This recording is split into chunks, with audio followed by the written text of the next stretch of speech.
All right. My hair's still long. So, good morning. You guys ready to get started? Yes? Yes, yeah. Hey, all right. So today we're going to be working on getting through to explain to you guys what we were chatting about in the classroom about starchy versus waxy potatoes. And then of course we have your wonderful projects to get into coming up. All your produce just walked in the door in the last couple hours. So we have lots of stuff to do and we have all week to do it. Question? Can we recap on what potatoes did? Of course. Yesterday we talked a little bit about starchy versus waxy potatoes, and I've got most of the information from yesterday on the board behind me. All right. Waxy potatoes, right, named after their waxy exteriors, are high in moisture and low in starch. We use them for really creamy type projects. When you think roasted potatoes with crispy outsides and creamy centers, waxy potatoes is what we're going to be shopping for. All right. Versus, I hate that though. Versus a starchy potato. Starchy potatoes are the exact opposite in character. Really low in moisture and really high in starch. When we're looking for crunchy potato chips, where we're looking for French fries, we're looking for things like that, we reach for a starchy potato, okay? Now, before you guys came in today, I boiled a couple different varietals so we could see the difference in texture and shape as they look just cooked with a wet cooking method. And then we're actually going to use a dry heat cooking method, frying, to illustrate the starchiness quality, right? So you guys can see some waxy potatoes go limp as they come out of the fryer, and some starchy potatoes stay crunchy, all right? So we'll have a little bit of that. I have some 350 degree oil right here that we'll be interacting with in just a second, all right? So the very first thing we're gonna do is just basically get these started. Cleaned out the old fry punch coming up from our station. If anyone's ever seen one of these, or God forbid had to use one every day at work, like I did a couple summers ago. All right, fry punches are a really simple way to get house-made French fries done. I've got a long piece of wood to stabilize it underneath the bottom. You're just gonna put all your weight onto the center and then just push towards yourself to get these beautiful bâtonnet French fries. All right. All right, so that would be our waxy potatoes. These, in this case, we're using a Yukon Gold potato. All right, and we'll have some of our russet potatoes as well. All right, starchy potatoes typically have really bright white flesh. Right, waxy potatoes you'll see with a little bit more color. Two reasons, right? Obviously it's a different varietal, but these are also higher in sugar, right? So they're a little bit sweeter, they're a little bit creamier. All right, versus these, which are really, really high in starch and kind of closer to, I don't know if anyone's ever cooked with like yuca or anything like that at home, right? You can kind of in that vein, more like a white root. Question, I Richard? also noticed when you shook the Yukon around, it was a bit more wiggly than Yes, the absolutely. That's a really good note. Right, this is obviously quite crunchy in state, and the Yukon's got a little bit more flex on it. All right, so what we're going to do here is just as a quick example to fry these up. I'm just going to throw a little bit in so y'all can taste the difference. All right, now I have a really small pot, so if I put too much in there, what's going to happen to the temperature of my oil? It's gonna drop. Right, I got room temperature French fries and I got hot oil. You add a cold thing to a hot thing, same way when you put ice into a glass of water, right? It's going to bring the temperature down. All right. So with small batch frying, we need to be very ginger with our fry oil, right? Because it's going to bubble up just like it does in a fryer, but we don't have quite the space and facility for that to happen. So I'm just going to slowly introduce some of my fries for a quick boil and just keep a really nice eye on the amount of foam building in this. If you guys are going to be frying at home, do it under a hood vent, because this oil right here will get into every nook and cranny of your house, and your house will smell like cooking French fries for the next week and a half. All right, so right under your hoods. Keep that foam, I don't know if everybody can see that, about an inch away from the top of your pan. If that starts going up and over, especially if you're on a gas range, it's a major fire hazard, all right? So there's a vapor coming off this pot. What is my vapor? H2O. It's water, right? We're removing the water from the French fry. Now, I called this a dry heat cooking method earlier. Why did I call it a dry heat cooking method? Because it's not making contact with water. It's not making any contact with water. It's making contact with oil, right? We're not infusing liquid, right? We're removing it, You need a windshield. right? But the oil isn't actually like... The oil cannot get inside the Yeah. product, right? Because it makes it It's layered. so hot, right? It's essentially making a steam jacket around the outside. As the steam leaves my French fries, it makes like a little envelope.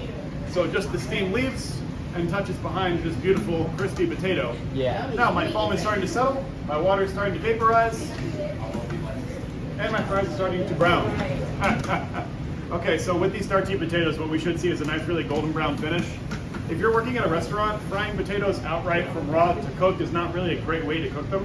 What you'll actually do typically at this restaurant is cook these just until the vapor goes away, about 2 to 3 minutes. Then you'll pull them, get them onto sheet pans, and leave them that way. What do we call that? Carryover cooking.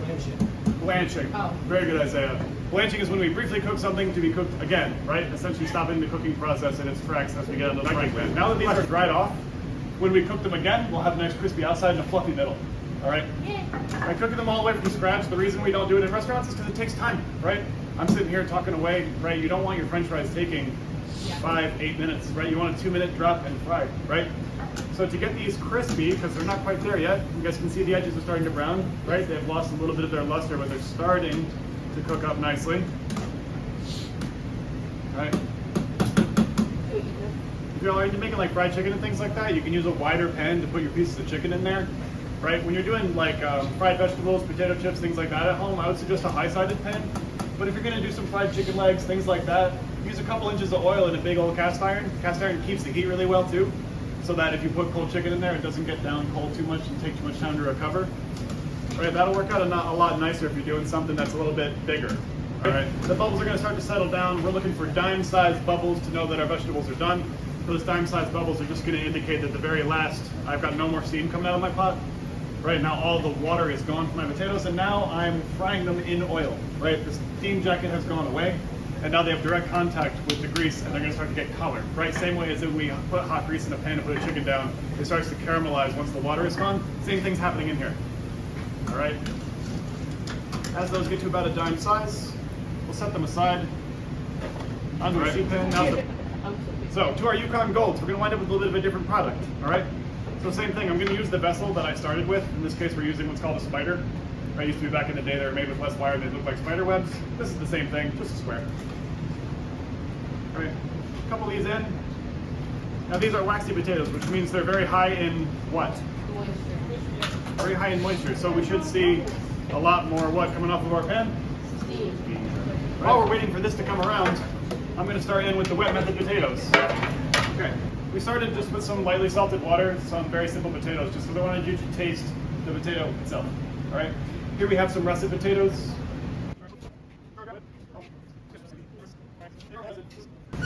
The starchiest potatoes will turn kind of white and fluffy while they dry, and the waxiest potatoes will start to get kind of this golden shine to them. I also got some very special potatoes to you guys today. I brought some fingerlings of the mixed varietal, so we can taste a little bit of the difference there. Thank you, Jordan. All right. Sarah, would you flush some tasting spoons? Thank you. Right. So to these, without butter, without cream, we're just going to see the mashed fluff of the potato itself, just so you guys can get an idea of what the different potatoes taste like in the center. I know you guys have had potatoes before, right? You're human beings. I eat potatoes. God knows, right? But today what I'm going to have you guys do is just taste a literal boiled, unseasoned potato so you guys can identify the difference. Because I know I asked everybody yesterday when you were building your projects. I asked everybody when you were building your projects yesterday to select a potato based on starch. But we're also not going to forget the difference in flavor is going to be pretty dramatic. We have different big flavors. So typically, waxy potatoes are higher in sugar. Yeah. So they are sweeter, they are a little bit creamier in texture because that moisture is there, right? And if we mash them up, you guys are going to see one is a little bit already more like mashed potato. That's our waxy potatoes, our Yukon Golds. Yeah. Right? And you'll see the starchy potatoes are sort of white, fluffy, and well, starchy. Yes. All right? So these are our russets and these are our Yukon Golds. I also got together some very special ingredients today. I just wanted to bring you guys in some treat of the season. Isaiah, fall away, please, big guy. These are special. We got some baby red bliss potatoes, seasonal this time of year, right here at the end of the summer. I got some Peruvian purple potatoes, basically in the vein of like a sweet potato with a little bit of like a waxy note. And we got some Russian banana golds or banana yellows, right? Really, really nice. So I'm gonna hack up some of these so you guys can see them, but also just have a note of how cool they look. Right here, that's a Russian Peruvian purple potato. It is quite literally purplish blue. So after we've been frying these potatoes for, how long have we been frying these Yukon Gold potatoes? 10 minutes. 10, 12 minutes? It's been a little bit, the whole time we've been tasting, right? So let's have a look at them and how they're doing. They're so sad. Everybody get in close and have a look. From the back, y'all, come on. They look so They're sad. so sad. Wow. That looks like the lunch fries. They're just limp and sad. All right. You know what that is? So what's happening here is that our sugars are caramelized, right? What are you doing? This is probably for the same amount of time. So sad. Right, those are so hot. Why are you Right, touching them? putting back into my oil now. My oil cooled down a little bit. So I'm gonna fry those nice and crispy and we'll have some tasty French fries. But just to illustrate how the cook